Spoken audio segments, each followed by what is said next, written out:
The Toronto Blue Jays starting rotation has been pretty good all season long, and there are other areas of need on the team that must be addressed. However, there is one glaring hole in the starting rotation that was left by Alek Manoah. Now, he may be back soon, but the Jays may be forced to make a move sooner rather than later to address that final starter spot. And one notable podcast mentioned this one name that would be the perfect Blue Jay. So we'll break that down and much more on this episode of Jays Digest.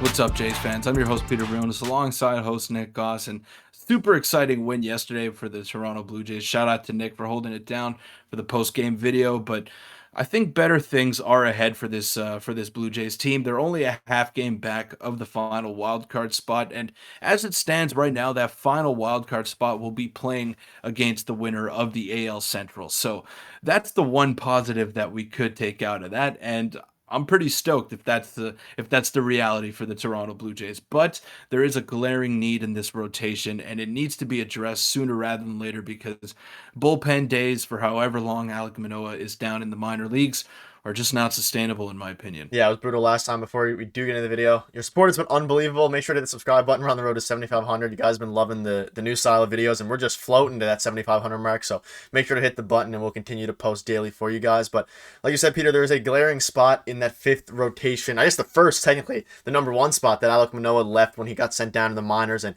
bullpen days, not only do they not cut it on the day itself, it hinders the rest of the rotation.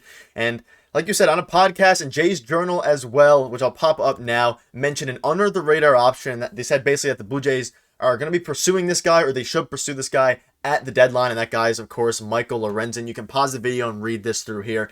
Basically, he's having a phenomenal year with the Detroit Tigers, and is a guy that the Jays have kind of been linked to in previous years. A few articles were posted last year about him, and again, you can pause and read through here, but he's very, very solid this year. It's a 3.21 ERA, and primarily this year he is playing the starting pitching role, which he hasn't really done as much in the past, and he's been doing it very, very good. And like you said, Peter, we kind of need a guy for Alek Manoah's spot that hopefully won't, cost us the entire farm system, and maybe is an expiring deal like Michael Lorenzen is. And we'll get into his stats here now in a minute, but what are your thoughts on this potential fit for the Blue Jays? And I think he would be a perfect fit and hopefully a reasonable cost in a trade deadline that's pretty scarce. Yeah, right. And he's an expiring deal, so that's one positive aspect to this. So you're not tied down to him for the future because your rotation, if Alek Manoah is going well, is pretty much set for the next year and maybe year plus with Ricky Tiedemann coming up. So I think you're set on that front. But to get someone as a stopgap for this season, just because of Alek Manoah's struggles, and I'm not entirely confident that he's going to get back to what he was in previous seasons. That takes an off season.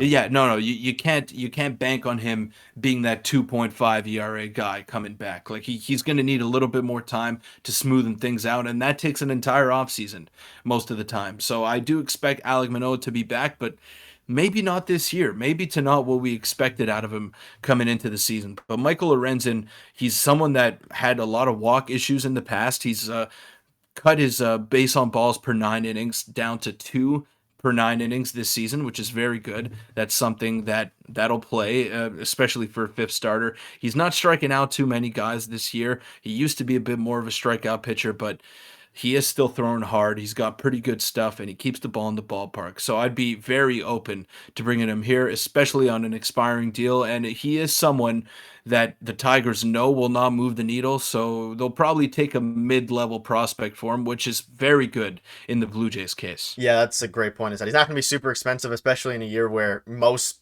anyone who's really good and can throw the ball well in this trade deadline will go for a lot. But let's get into some of his stats here. And like you said, he throws hard. It's a bit blurry there, but it's 95 mile per hour average fastball. You can look at the percentiles there. They're not great, but like you said, he completely changed himself for his walk right now. He's 86 percentile. He has above average fastball. And again, this is more of a lower end starter guy, but it's someone that the Jays desperately need to eat innings because we're obviously not going to rely on the bullpen. We're going to make a move, whether that's in the minors or whether hopefully it's a major league deal. And looking at his stats here, he's had a pretty illustrious career from 2015 all the way to 2023. Tons of different ups and downs. You'll see in 2016 he has a 2 ERA, 2019 2 ERA sandwich between some 4 and 5. So who knows what you're really getting? What we do know is that this year in 10 starts, he's pitching a respectable 3.75 ERA. And even last year in a bigger sample size in 18 starts, a 4.24 ERA, which is still, solid and something the Blue Jays would certainly take. So it's looking like that he, if the Jays can go out and get him, we'll get into a couple trade scenarios here in a second. It would be very, very good. And shout out to this podcast as well, Peter. That's where you founded. Jays Journal also did it. They basically mentioned that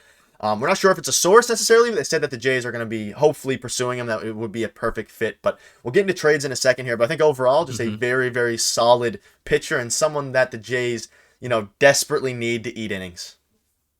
Right. Now, that podcast that I'm referring to is the Just Baseball Show. It's a very good podcast for just baseball fans in general. They don't talk about the Blue Jays too often, but they mentioned a lot of players that are on bad teams that could potentially be traded by the deadline. And they brought up Michael Lorenzen, and they said, and I quote, they said, Michael Lorenzen, just the perfect Blue Jay. He would be the perfect Blue Jay, and that's exactly how they said it. Now, they know the situation with Alek Manoah. I think a couple of them are Yankee fans as well, but they do a very good job at being unbiased, so that's why I tend to listen to them a lot. And they did mention Lorenzen as the perfect Blue Jay, and I tend to agree with him. He's not someone that's going to save your season. He's not someone that you're going to rely on to go 8 innings every time he's out there, but he is someone that has had a long career that is still pretty durable, pretty reliable. And also another thing, I don't know if you have a picture of Michael Lorenzen to pull up, Nick, Thumbnail. but he's jacked.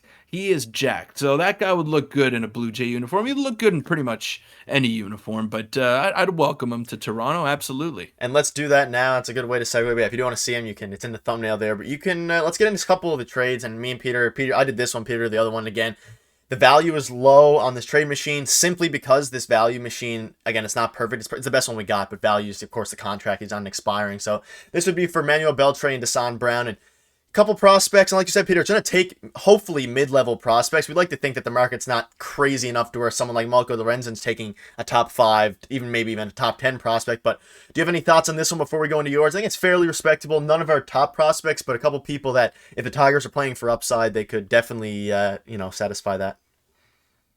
It looks like a bit of an overpay Yeah. when you look at the numbers themselves. However, teams know that the Blue Jays are desperate right now, and they know that they can't keep running out Mitch White every fifth day or Thomas Hatch every fifth day. They know that, so they're going to probably go ahead and take advantage of that.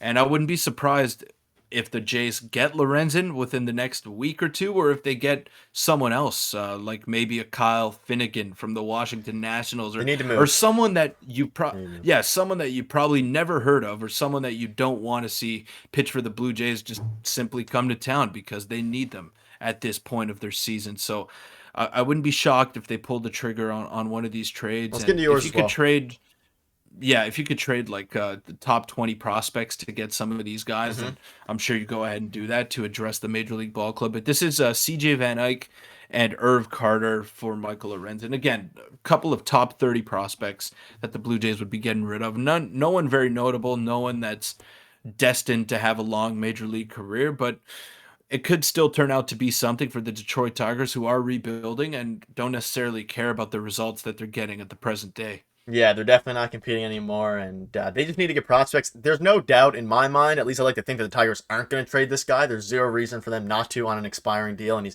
he's not young. I believe he's 31 years of age. But CJ Van Eyck was a guy who used to have a lot more upside than he does now. He's had a couple down years, so this might be a good time to sell off on him and get someone who can help us this year. Because at the end of the day, the Jays are trying to win now, and whether that's working or not, they need to make a move soon. I kept mentioning the trade deadline. This, like, very good point, Peter. This is probably going to happen. If they are going to go for him, it would probably happen over the next 1 to 2 to 3 weeks, depending on how they feel about their bullpen days. But the bullpen days aren't going to be sustainable. And again, at the deadline, we're going to have some reinforcements coming in as well. But any final thoughts before we wrap up?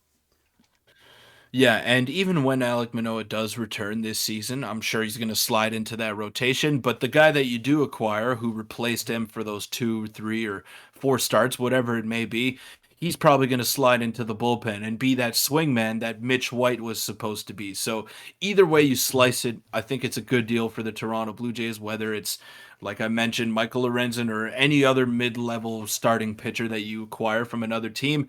They're going to help you out in some way or another, and probably help you out a lot more than Mitch White or Thomas Hatch would in that swingman type role. Yeah, we need some more pitchers, and hopefully it's going to be a crazy deadline. Now, it probably won't be the most exciting from name standpoints, but the Blue Jays have moves to make, and they're going to get rid of reinforcements either way with Chad Green. But that'll wrap up the video. Thank you guys for watching. Make sure to hit the subscribe button, and we'll see you tomorrow.